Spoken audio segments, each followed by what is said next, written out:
Как и говорил в прошлом ролике, сегодня разбираю внешнюю обшивку дома, чтобы посмотреть, что произошло с каркасом и утеплителем за 5 лет. Как видите, разбор стены сделать очень просто самостоятельно. Из инструмента нужен только шуруповерт. За 5 лет влага вовнутрь дома не попала, и с утеплителем все в порядке. Этот кусок ваты я помял, когда снимал доску, и в ней торчал обломный шуруп. В этой части дома находится санузел, и тут вместо пароизоляционной пленки обычная пленка. Не знаю, с чем это связано, эту часть строила фирма, нужно у них спросить. А с досками все отлично, и вата не просела. Каркас дома из металлической трубы, и она без намека на ржавчину. В целом я доволен. А тут явные следы присутствия грузуна, и я его выселю.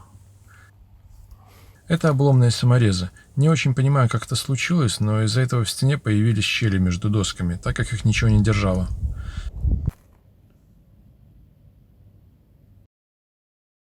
Собираю обратно. Теперь все стало на места, и щели пропали.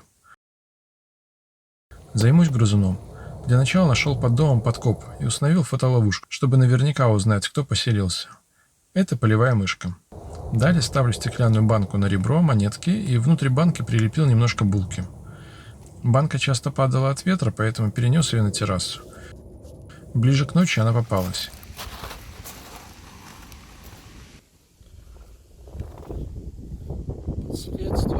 Пересадил ее в банку попросторнее, покормил.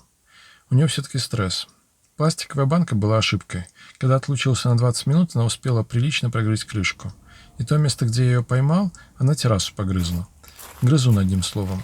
Поэтому на ночевку пересадил ее обратно в стеклянную банку и дал коврик этой пленнице.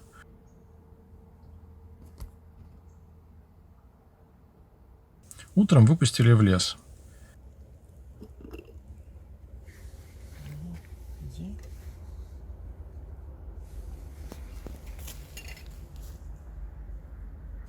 Теперь посмотрим на основание дома, что с ним.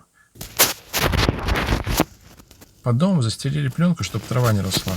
В общем, эффективно получилось. Как видно, металл тут тоже без ржавчины и каких-либо повреждений. В общем, с основанием дома тоже все отлично. В следующем выпуске думаю разобрать пол на втором этаже в части, которая свисает, и посмотреть, как там дела. И протопить камин, сравнить, насколько быстро нагреется дом. Спасибо за просмотр.